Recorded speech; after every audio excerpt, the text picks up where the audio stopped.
Oke, assalamualaikum warahmatullahi wabarakatuh. Saya Ilham Naki dari mahasiswa arsitektur dengan NIM B1D 220700. Saat ini saya akan menjelaskan bagian dari materi struktur konstruksi 2, yaitu lantai plat beton. Plat lantai merupakan salah satu komponen struktur konstruksi pada suatu bangunan, baik itu gedung, perkantoran maupun rumah tinggal, dan juga menjadi struktur konstruksi pada jembatan, itu bisa aja. Umumnya, plat lantai itu dibangun dengan konstruksi beton betulang sebagai dasar utama. Plat lantai adalah struktur yang pertama kali menerima beban, baik itu dari beban mati maupun beban hidup, yang kemudian menyalurkan ke sistem struktur rangka yang lain. Lalu plat lantai juga berdasarkan sistem konstruksi, materialnya itu dapat dibedakan menjadi bermacam-macam. Di antaranya itu ada plat lantai dari kayu, lalu ada dari beton, ada juga dari baja, dan lantai yumen atau kayu dan semen yang digabungkan. Selain itu, untuk beton itu ada dua macam, itu kan ada yang precast, ada juga yang dicor langsung di tempatnya. Lalu untuk pengertiannya, plat lantai adalah lantai yang tidak terletak di permukaan tanah. Jadi itu untuk lantai tingkat itu kan, misalkan lantai tingkat 2 itu pada lantai 2, atau bisa disebut lantai. Pekerjaan plat lantai ini harus benar-benar kokoh gitu kan, dan kaku, mempunyai ketinggian yang sama dan nyaman untuk berpijak. Ketebalan plat lantai ini disesuaikan dengan beberapa hal, diantaranya beban yang akan ditumpu gitu kan. Berapa banyak beban yang akan ditumpu bila dikalkulasikan gitu kan, untuk menentukan ketebalannya. Jarak antar blok penumpu itu juga berpengaruh.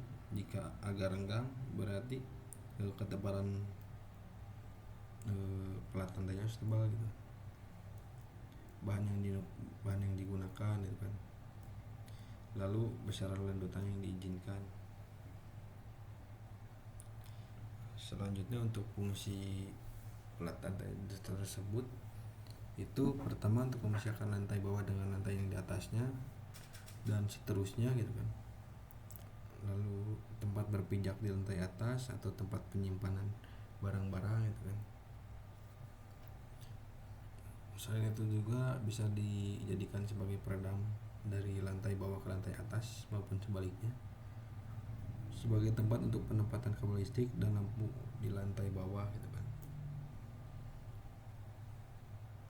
Lalu untuk menambah kekakuan bangunan pada arah horizontal,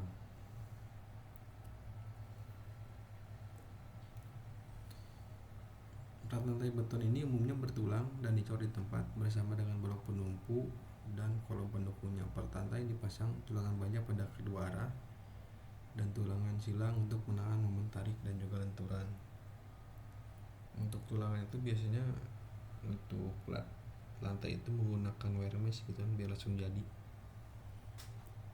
tidak dirangkai satu persatu.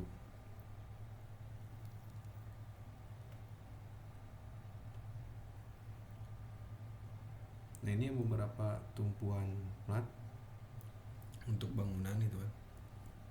Pertama itu ada monolit. Tumpuan plat monolit itu adalah plat yang dan baloknya dicor bersama-sama sehingga menjadi satu kesatuan. Lalu ada yang tumpuan didukung oleh balok dan baja sistem dengan komposit.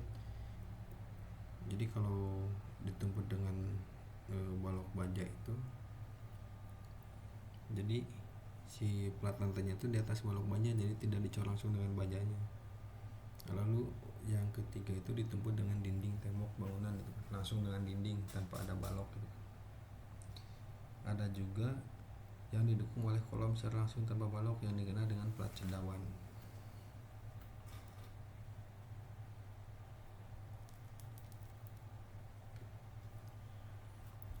Jika didukung dengan kolom secara langsung, berarti memerlukan permukaan kolomnya itu yang luas gitu kan. Jika permukaan atap kolomnya kecil, maka memungkinkan terjadi keretakan pada plat lantai tersebut.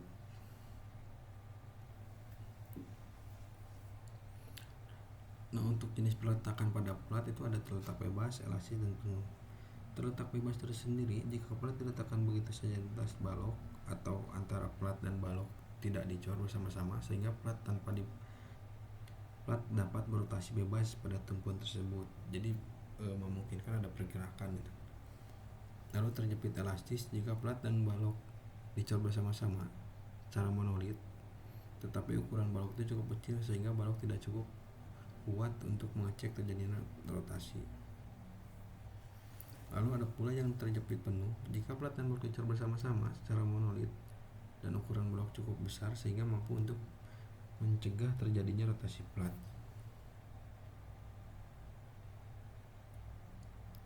Nah, ini bisa dilihat dari gambar.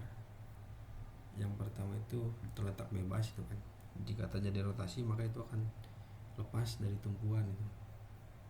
Nah, lalu yang terjepit elastis itu kan bisa dilihat dari gambar. Jika terjadi lendutan itu akan berpisah gitu kan dari posisi utama dan ada pergerakan ke tengah. Nah, lalu untuk plat yang terjepit penuh itu jika terjadi rotasi itu tidak akan terjadi apa-apa gitu kan, hanya untuk landutan pada bagian tengahnya aja, jadi tidak akan merusak struktur pada kolom. Selanjutnya beberapa tipe plat. Pertama ada sistem plat slab gitu. Plat slab, plat beton bertulang yang langsung ditumpu oleh kolom-kolom tanpa balok disebut sistem plat slab.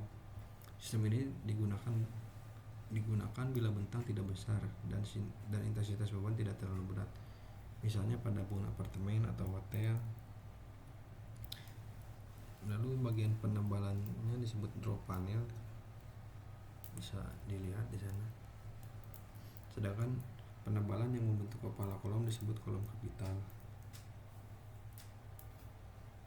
Nah, ini gambaran jika sebuah plat langsung ditumpuk oleh kolom bukan ring balak gitu kan. Jadi perlunya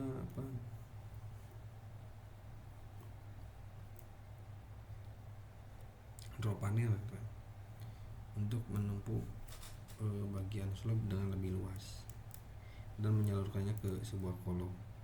Lalu ada juga yang sistem lantai grid. Sistem lantai grid dua arah atau wafel sistem memiliki balok yang saling bersilangan dengan jarak relatif rapat yang menumpuk plat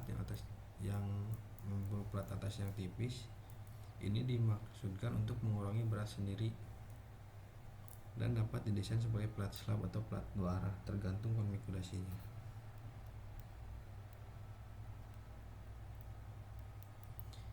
Lalu ada tipe plat sistem lajur balok. Sistem ini hampir sama dengan sistem balok plat, tetapi menggunakan balok yang dangkal lebih besar. Sistem lajur balok banyak diterapkan pada bangunan yang mementingkan tinggi antar lantai. Lalu sistem plat dan balok. Sistem ini terdiri dari lantai slab dan meneruskan ditumpuk oleh balok monolit yang umumnya ditempatkan pada jarak subuh 3 hingga 6 meter. Sistem ini kokoh dan sering dipakai untuk menunjang sistem plat lantai yang beraturan.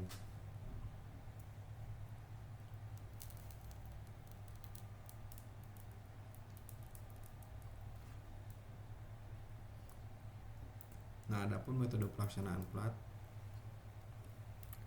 menggunakan metode konvensional. Seluruh struktur plat dikerjakan di tempat backcasting menggunakan polywood dengan perencanaan scaffolding. Ini merupakan cara lama yang paling banyak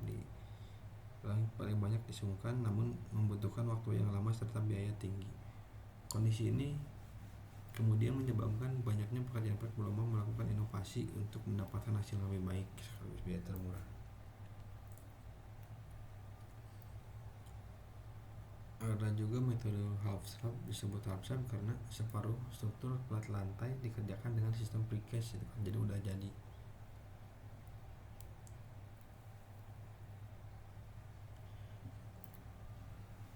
Bagian tersebut bisa dibuat di pabrik lalu dikirim ke lokasi proyek untuk dipasang.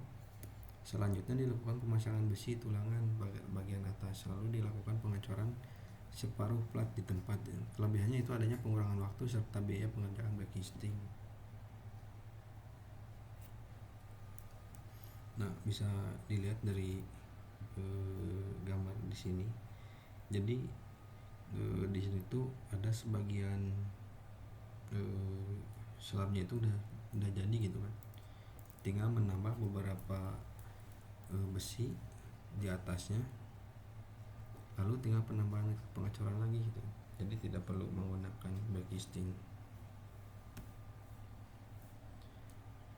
Nah, ini ada juga metode pelaksanaan flow precast yang merupakan sistem paling cepat, namun perlu diperhatikan jika menggunakan metode ini, yaitu dari segi kekuatan alat angkat. Misalnya kuat angkat ujung tower crane harus lebih besar dari total berat beton precast, dan metode ini juga dapat dilakukan sejak dini di pabrik, lalu tinggal dikirim ke lokasi proyek tulangan dipasang.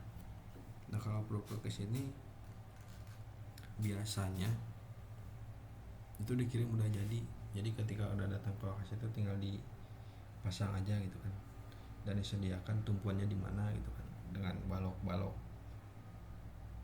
Jadi tinggal dipasang di atas balok tanpa perlu pengecoran. Selanjutnya ada metode bondek.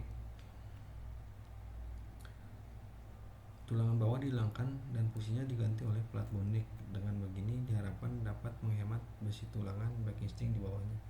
Tulangan atas bisa dibuat dalam bentuk batangan atau diganti dengan wire mesh besi agar lebih cepat pemasangannya. Nah, untuk bondek itu sering digunakan pada zaman sekarang gitu kan, agar lebih cepat untuk pengerjaannya dan juga mempunyai estetika yang lebih bagus gitu kan, lebih rapih. Nah, dapat disimpulkan untuk plat beton pentulang sangat kaku dan arahnya horizontal, sehingga pada bangunan gedung plat ini berfungsi sebagai pengkaku horizontal yang sangat bermanfaat untuk mendukung ketegaran balok portal dengan memperhitungkan beban bekerja pada plat terhadap beban gravitasi. Dalam pengaplikasiannya dalam konstruksi gedung, plat digunakan sebagai lantai bangunan atau lantai atap sebuah gedung, lantai jembatan, serta lantai tangga. Jenis peletakan plat pada balok itu terletak bebas, terjepit, elastis, dan terjepit penuh. Sistem penulangannya terbagi atas penulangan satu arah dan dua arah, dan berdasarkan tumpuannya terdiri dari satu tumpuan, dua tumpuan, selisih jajar, dan 4 tumpuan selisih jajar. Baik, untuk materi plat lantai ini yang bisa disampaikan. Terima kasih atas perhatiannya. Wassalamualaikum warahmatullahi wabarakatuh.